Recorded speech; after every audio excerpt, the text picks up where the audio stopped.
पिछले क्लास में हम लोग वारंट ऑफ अरेस्ट स्टार्ट किए थे, ठीक है ना। इसने बताए थे कि इसका पर्पज क्या है, वारंट इशू करने का पर्पज क्या है, सर्च वारंट बताए थे। आइए इसका हम लोग सेक्शन से देखते हैं क्या क्या कहता है, सेक्शन में क्या क्या कहा जा रहा है। Section 70, section 70, form of warrant of arrest and duration. Section 70, every warrant of arrest issued by a court under this code shall be in writing। यानी कि सबसे पहला क्या चाहिए, जो वारंट होगा वो राइटिंग में होगा। वह क्या होगा, राइटिंग में होगा, रिटन में जाएगा। Sign by the presiding officer of such court and shall bear the seal of the court। जो कोर्ट इशू करेगा, ठीक है ना, उस कोर्ट का जो प्रिजाइडिंग ऑफिसर होगा, चाहे अगर मजिस्ट्रेट इशू कर रहा है तो उसका सिग्नेचर होगा और उस कोर्ट का क्या होगा, सील लगा हुआ होगा, मोहर होगा। ये तीन चीजें सेक्शन 70 कर रहा है। सब सेक्शन 1 कि आपका वारंट जो होगा वह रिटर्न में होगा, प्रिजाइडिंग ऑफिसर का साइन होगा उसमें और उस कोर्ट का मोहर होगा।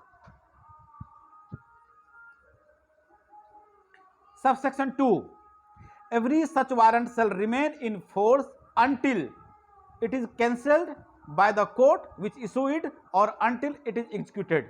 ये पिछले क्लास में ही बताए थे आपको कि जब भी वारंट इशू हो जाता है किसी के नाम का, वारंट जब इशू कर दिया जाता है, रिमेन इन फोर्स, वो क्या होगा, फोर्स में रहेगा, until, तब तक, it is cancelled by the court, जब तक कि इसको कोर्ट के द्वारा कैंसिल ना किया जाए, और until it is executed, या जब तक यह एग्जीक्यूट ना हो जाए।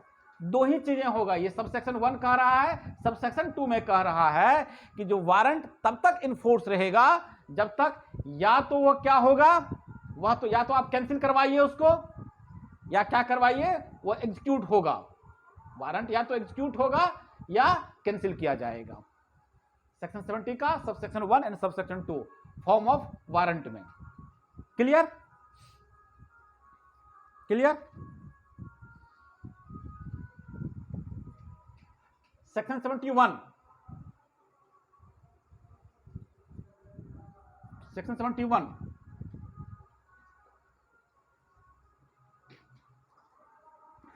Power to direct security to be taken.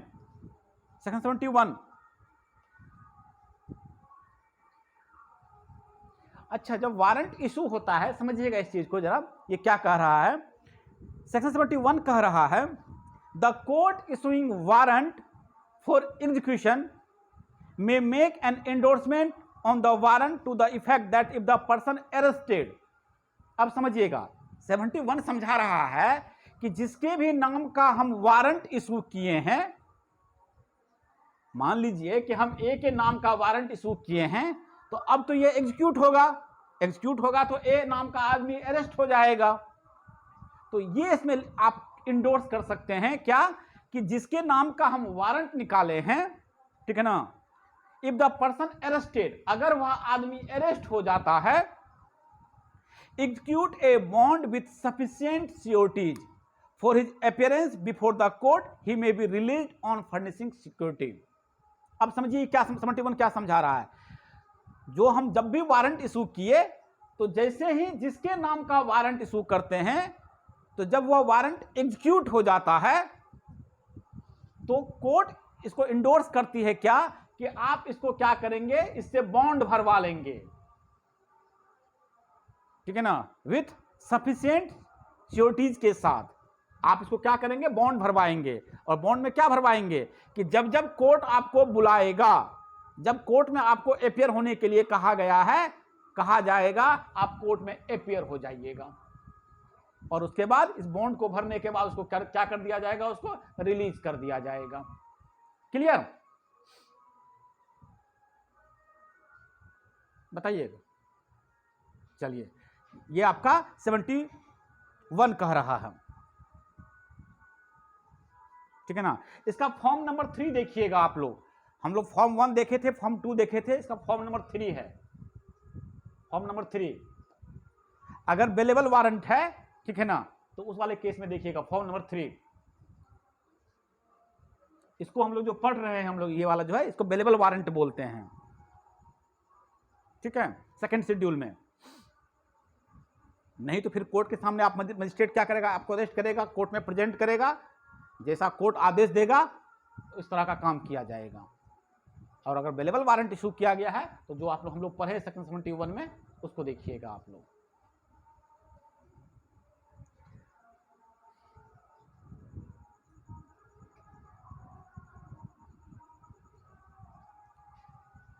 Next आ जाइए सेक्शन 72।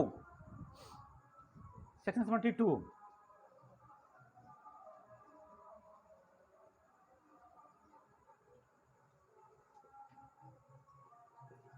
सेक्शन 72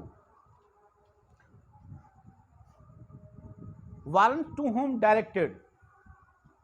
72 बात कर रहा है to home warrant of arrest directed, किसको जो है इशू किया जाएगा, या वारंट किसको डायरेक्ट किया जाएगा।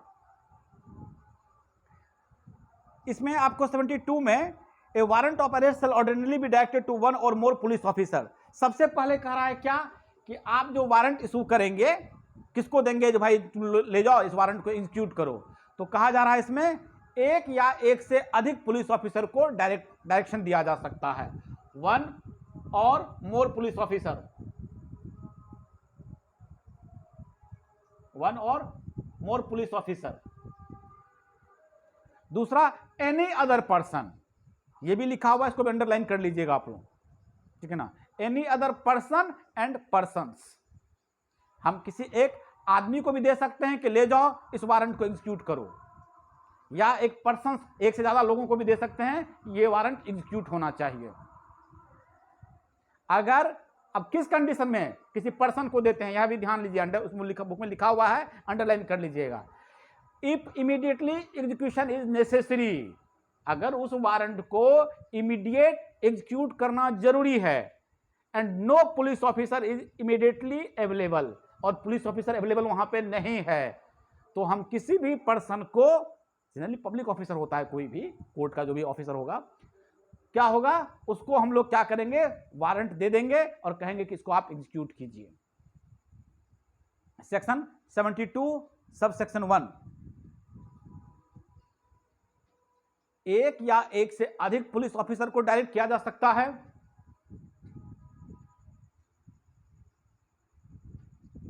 एक या एक से अधिक पुलिस ऑफिसर को डायरेक्ट किया जा सकता है।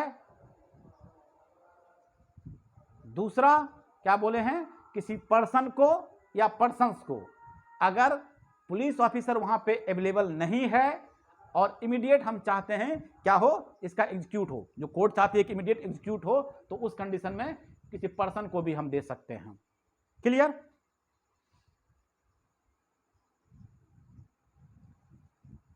सबसेक्शन 2, अगर एक या एक से अधिक आदमी को हम दे दिए हैं, मान लीजिए एक आदमी को दिए तब तो वो एग्जीक्यूट करेगा, ठीक है। अगर एक से ज्यादा आदमी को दे दिए हैं तो सभी लोग या उनमें से कोई एक आदमी भी एग्जीक्यूट कर सकता है। When warrant is directed to more than one officer or person, it may be executed by all or by any one or more of them. Okay, clear?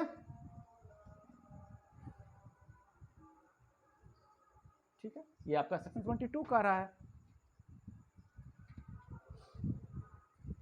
Next आ जाइए section 73। Section 73, warrant may be directed to any person. अब देखिए कितना था section 73 है, कितना था section है, बुक से आप लोग अंडरलाइन करते रहिएगा, बुक में कितना था सेक्शन है। द चीफ जुडिशियल मजिस्ट्रेट, ये याद रखिएगा, chief judicial magistrate, the chief judicial magistrate और a magistrate of the first class, या तो सीजीएम साहब या judicial magistrate first class. Section 73, या तो सीजीएम या judicial magistrate first class. may direct a warrant to any person within his local jurisdiction for the arrest to any escaped convict, proclaimed offender, or of any person who is accused of a non-bailable offense and is evading arrest. अब ध्यान से समझिएगा इस चीज को। Section 73 के हिसाब से वारंट जो इशू किया जा रहा है सेक्शन 73 के हिसाब से, तो कह रहा है कि या तो सीजीएम साहब करेंगे या फिर जुडिशियल मजिस्ट्रेट फर्स्ट क्लास करेगा। ठीक है ना, वारंट इशू करेंगे या तो जुडिशियल मजिस्ट्रेट फर्स्ट क्लास या सीजीएम साहब। किसके किसके लिए वारंट इशू करेंगे? ये 204 के 1B में है, यहां वहां भी लिखा हुआ है, आप लोग ध्यान दीजिएगा। 204 1B बार बार बताते हैं आप लोगों को। सेक्शन 204 सब सेक्शन 1 क्लॉज बी वहां भी है। एस्केप्ड कन्विक्ट, एस्केप्ड कन्विक्ट, ऐसा कोई कन्विक्ट जो भाग गया है, एस्केप कर गया है वारंट मामले में। ठीक है ना, जो जिस पर वारंट केसेस है वो अगर एस्केप कर रहा है, direct warrant to any person within his local jurisdiction for the arrest of any escape convict. Underline कर लीजिएगा इसको। एक सबसे पहला एस्केप कन्विक्ट, दूसरा प्रोक्लेम ऑफेंडर, प्रोक्लेम ऑफेंडर घोषित अपराधी, ऐसा अपराधी। ठीक है ना, जो घोषित अपराधी किसको बोलते हैं वो आगे भी देखेंगे हम लोग। और ऐसा कोई अपराधी जो स्टेट गवर्नमेंट के नोटिफाइड द्वारा कहा गया कि वो प्रोक्लेम्ड है, या कोर्ट के द्वारा कहा गया कि ये प्रोक्लेम्ड है, भगोड़ा है, घोषित अपराधी है, वो आगे देखेंगे हम लोग, प्रोक्लेम ऑफेंडर। और तीसरा accused of a non bailable offence, non bailable मामले का जो ऑफेंडर होगा और एक्यूज्ड होगा, accused of non bailable, accused of non bailable offence, who evades his arrest, जो कि अरेस्ट होने से खुद को बचा रहा होगा, कहीं पे छुप गया होगा, उस पर नॉन बेलेबल मामला होगा और वह अपने आप को अरेस्ट होने से बचा रहा होगा, कहीं छुप रहा होगा वो, उसके अगेंस्ट में सीजीएम और judicial magistrate first class according to section 73 जो है वो क्या है, वारंट इशू करेंगे। क्लियर? बताइएगा, क्लियर?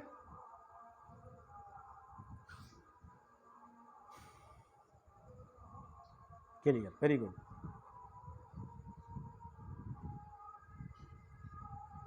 अब देखिए इसका प्रोविजन है, बड़ा अच्छा चीज है।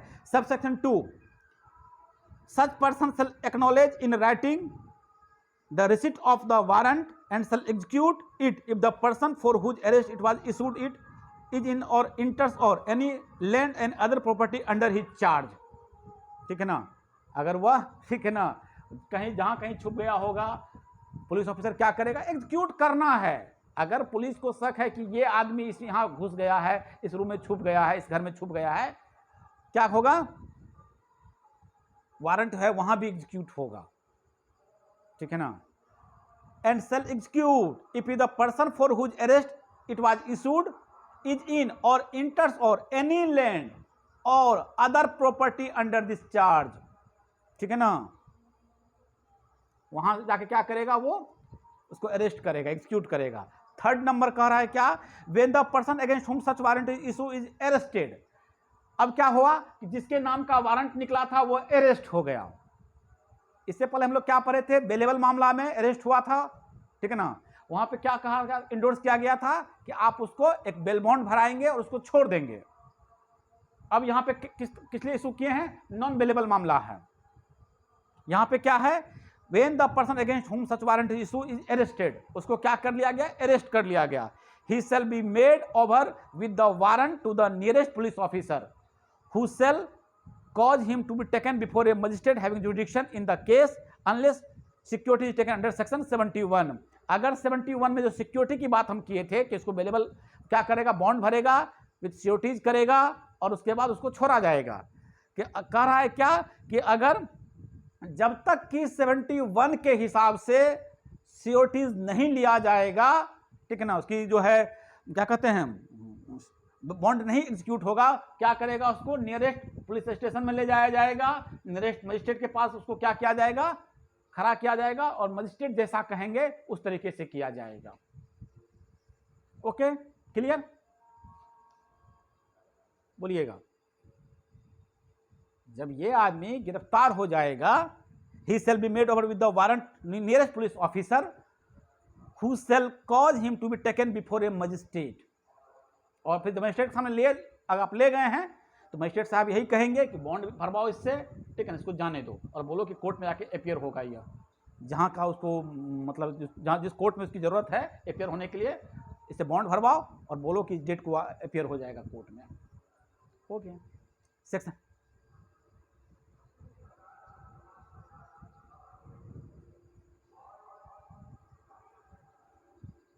नहीं, हाँ, तो अगर बेलेबल, अगर इंडोर्स, अगर वारंट में लिखा हुआ है कि अगर एग्जीक्यूट कर लोगे, इंडोर्स वहीं पे कर दिया गया है ना, ठीक है ना। 71 में समझिएगा इस चीज को कि हम जब वारंट इशू कर रहे हैं, जब वारंट इशू किया गया और वहां इंडोर्स, साथ में इंडोर्समेंट है क्या कि जब तुम इसको गिरफ्तार कर लोगे ना तो बॉन्ड भरवा लेना इससे। क्या बोले हैं किसमें, 71 में बेलेबल ऑफेंस के लिए, देखिएगा 71 में हम पढ़े हैं इस चीज को, इसको बेलेबल वारंट बोलते हैं उसको।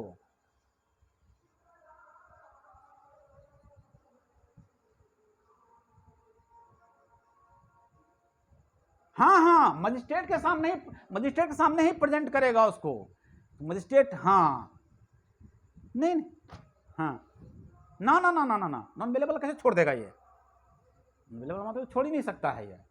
हाँ, ठीक है, नॉन अवेलेबल मामला में तो कभी नहीं छोड़ सकता है ये, ठीक है ना। ओके, चलिए नेक्स्ट आ जाइए, हमारा कौन सा सेक्शन हो गया, 73 हो गया। 74 में आइए, 74 warrant directed to police officer. 74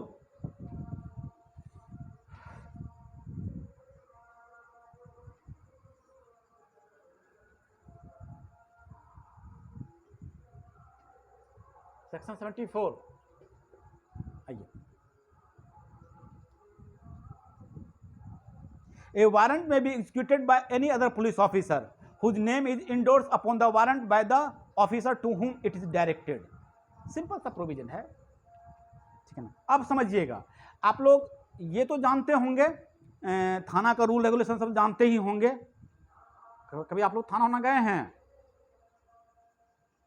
नहीं गए हैं? अच्छा, गए हैं। चलिए, ये सिंपल सा कह रहा है कि मान लीजिए, समझिएगा, थोड़ा टेक्निकल चीज है। ए नाम के आदमी को, ए जो है पुलिस ऑफिसर है, इसको कहा गया है कि आपको ये, आप इसको मतलब उसको डायरेक्ट किया गया है कि आप इस वारंट को एग्जीक्यूट कीजिए। तो क्या जरूरी है कि ए ही करेगा? अगर ए इंडोर्स कर दिया बी को, बी भी एक पुलिस ऑफिसर है, इंडोर्स कर दिया, तो इंडोर्स तो किया जा सकता है, हाँ या ना? हाँ, तो यही इंडोर्समेंट के बारे में बात कर रहा है कि इस तरह की चीजें हो सकती है। वही अब हम पढ़ते हैं 74, सुनिएगा। A warrant directed to any police officer may also be executed by any other police officer whose name is endorsed upon the warrant by the officer to whom it is directed to endorse। it is directed or endorsed, ठीक है ना। हम court कहा एक को दिया warrant कि जाओ इसको एग्जीक्यूट करो, तो ए इसको इंडोर्स कर सकता है, बी को कहेगा जाओ एग्जीक्यूट करो इसको। ओके, सिंपल चीज है, हाँ, इंडोर्स होता है।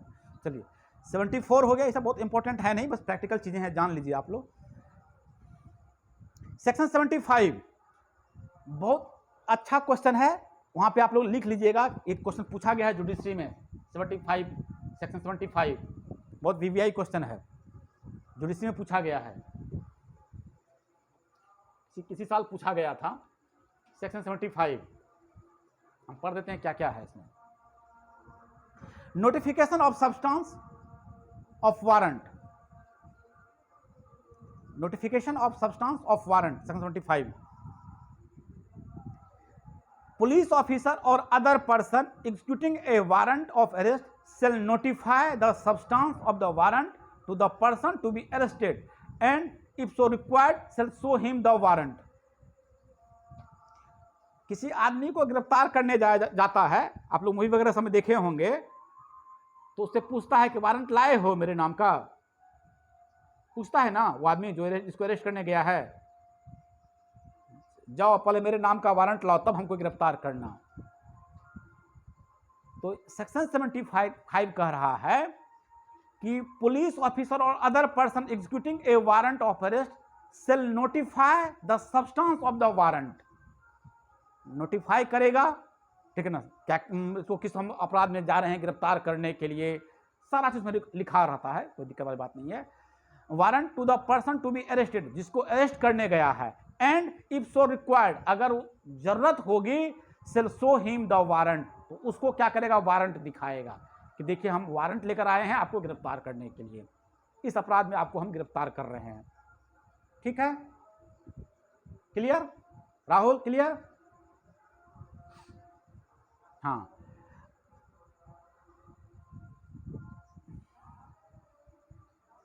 हाँ बिल्कुल, हम वारंट पढ़ रहे हैं, नॉन अवेलेबल कहाँ पढ़ रहे हैं, ठीक है ना, हम तो वारंट लेकर जाने वाली बात ना पढ़ रहे हैं, अब जो वारंट जिसके नाम का निकल गया उसके लिए पढ़ रहे हैं। ठीक है, जिसके नाम का वारंट निकला हम उसके लिए पढ़ रहे हैं, और वारंट तो किसी कंडीशन में निकाला जा सकता है, समन किए नहीं आया वारंट निकलेगा ना। हाँ, हम वारंट निकल गया उसके बाद का कंडीशन पढ़ रहे हैं। ठीक है, वारंट ऑफ अरेस्ट, हाँ हाँ ठीक है ना। चलिए नेक्स्ट, सेक्शन 77, बहुत आसान सेक्शन है, 76 बच गया ना, 76 सॉरी, सेक्शन 76, 75 हो गया, 76। Person arrested to be brought before court without delay, ये तो हम राइट ऑफ अरेस्टेड पर्सन में पढ़े थे हम लोग, राइट ऑफ अरेस्टेड पर्सन में पढ़े थे इस चीज को, 76 को।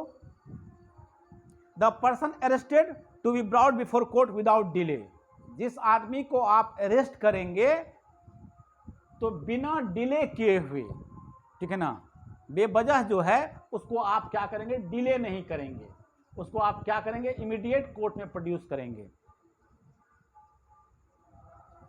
76, such time shall not in any case exceed 24 hours, 24 घंटे से ज्यादा नहीं होना चाहिए, 24 आवर्स से ज्यादा नहीं होना चाहिए।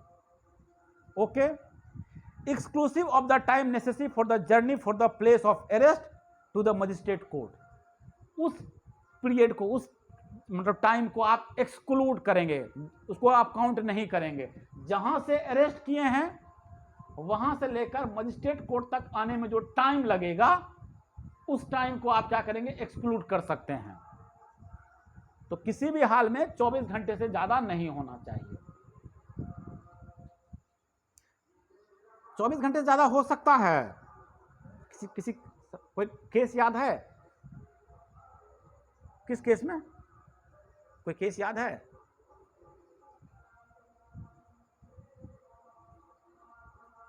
किस सर्कमस्टांस से जो 24 घंटा से ज्यादा हो सकता है? जो प्रोविजन लिखा हुआ है हम लोग कॉन्स्टिट्यूशन में भी पढ़ते हैं, यहां भी पढ़ते हैं, किस किस सर्कमस्टांस से 24 घंटे से ज्यादा होगा?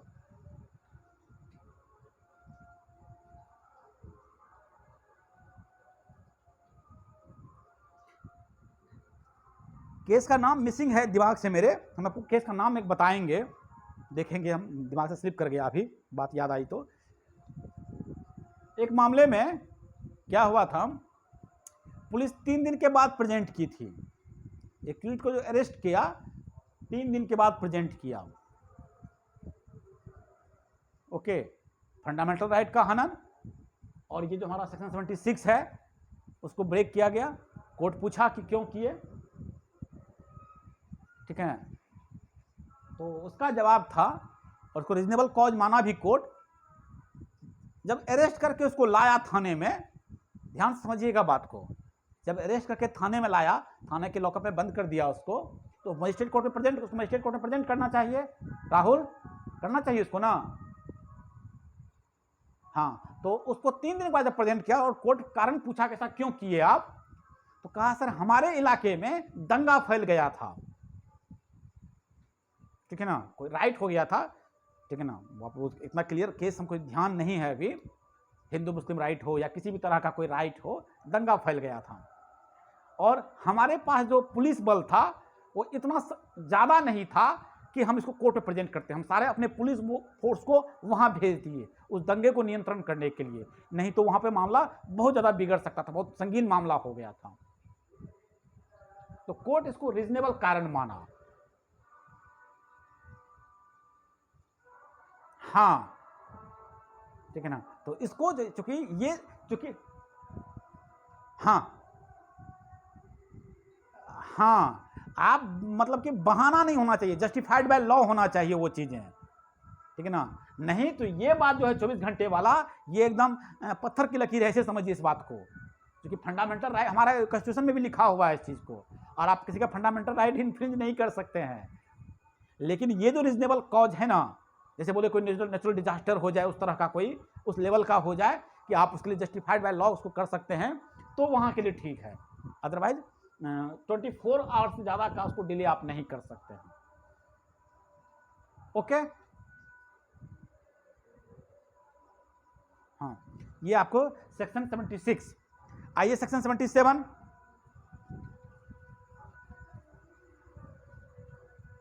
सेक्शन 77 सिंपल सा चीज है। 77 कह रहा है कि इंडिया में कहीं भी वारंट को एग्जीक्यूट किया जा सकता है। अगर किसी के नाम का वारंट इशू हो गया है तो इंडिया के किसी कोने में उस वारंट को एग्जीक्यूट किया जा सकता है। वारंट ऑफ अरेस्ट में be executed in any place in India. Okay, कहीं भी, सिंपल सेक्शन 77। अगर वारंट निकल गया है तो वारंट बोले ना कि वारंट के साथ दो ही चीजें होंगी, या तो वो एग्जीक्यूट होगा वो, या आखिर आप कोर्ट में कैंसिल करवाइए उसको, जो कोर्ट इशू किया उसको उससे कैंसिल करवाइए। तो ये कह रहा कि इंडिया के किसी कोने में कहीं भी किसी जगह पे वारंट को एग्जीक्यूट होना है। सेक्शन 77। आइए section 78। Section 78, warrant forwarded for execution outside jurisdiction. 78 और 79, ठीक है ना, ये जो दोनों सेक्शन रिलेट कर रहा है, सेक्शन 78 और 79, ये किस चीज से रिलेट कर रहा है बता देते हैं। ये रिलेट कर रहा है execution of A warrant outside the local jurisdiction of the issuing court, यानी कि जो कोर्ट इशू किया है वारंट, उसके लोकल जुरिडिक्शन से बाहर अगर वारंट इशू हो रहा है, उसका प्रोविजन दे रखा है सेक्शन 78 में और सेक्शन 79 में। हम पढ़ देते हैं, साथ मिला के क्या लिखा हुआ है हम पढ़ देते हैं, सुनिएगा। When a warrant is to be executed outside the local jurisdiction of the court issuing it, it shall be forwarded by the post or otherwise to any executive magistrate। Underline कर लीजिएगा, एग्जीक्यूटिव मजिस्ट्रेट। अगर local jurisdiction से बाहर किया गया है, okay, तो किसको बाय पोस्ट किया जाएगा? बाय पोस्ट या अदरवाइज किसी और तरीके से एग्जीक्यूटिव मजिस्ट्रेट को फॉरवर्ड किया जाएगा। या किस एग्जीक्यूटिव मजिस्ट्रेट को? या फिर सुप्रिटेंडेंट ऑफ पुलिस को। सब अंडरलाइन करते चले जाइएगा जो बोल रहे हैं। डिस्ट्रिक्ट सुप्रिटेंडेंट ऑफ पुलिस या फिर commissioner of police. Commissioner of police, ये तीनों अंडरलाइन कर लीजिएगा। किसको फॉरवर्डेड किया जाएगा? एग्जीक्यूटिव मजिस्ट्रेट को, सुप्रिटेंडेंट ऑफ पुलिस को या कमिश्नर ऑफ पुलिस को। Within the local limit of who jurisdiction it is to be executed. जहां इसको एग्जीक्यूट होना है, इस वारंट को जहां एग्जीक्यूट होना है, वह जिस एग्जीक्यूटिव मजिस्ट्रेट या सुप्रिटेंडेंट ऑफ पुलिस या कमिश्नर ऑफ पुलिस के जुरिडिक्शन में आएगा, वहां क्या करेगा? उसको फॉरवर्ड कर देगा। ओके, और ये अथॉरिटी जो है उस वारंट को एग्जीक्यूट करवाएगा। ओके,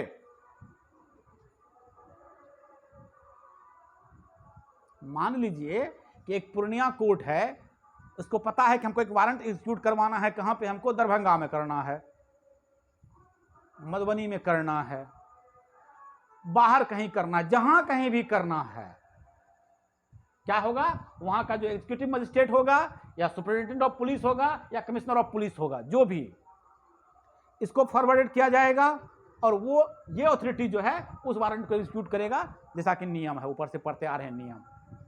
ओके राहुल,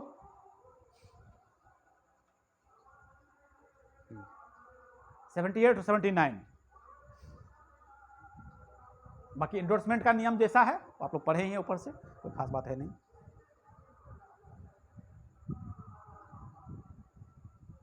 और 80 और 81 भी, ठीक है ना, सेक्शन 80 एंड 81 पढ़ लीजिएगा, कोई बहुत बड़ी बात नहीं है इसमें। सेक्शन 81 ये रिलेटेड है आपको execution of A warrant outside the district in which it is issue. अब ये लोकल जुडिक्शन से बाहर की बात कर रहा है 78 79, और 80 और 81 जो है वो बात कर रहा है आपको, 80 और 81 जो बात कर रहा है वो outside the district in which it is issued, district के बाहर, बाकी नियम सेम है, हम पढ़ देते हैं। When a warrant of arrest is executed outside the district in which it was issued, the person arrested shall, unless the court which issued the warrant is within 30 km of the place of arrest or is nearer than the executive magistrate, same यहाँ भी है, और district superintendent of police और commissioner of police, within the local limits of whose jurisdiction of the arrest was made, or unless security is taken under section 71 be taken before such magistrate or district superintendent of or commissioner, same चीजें हैं, कोई खास बात नहीं है।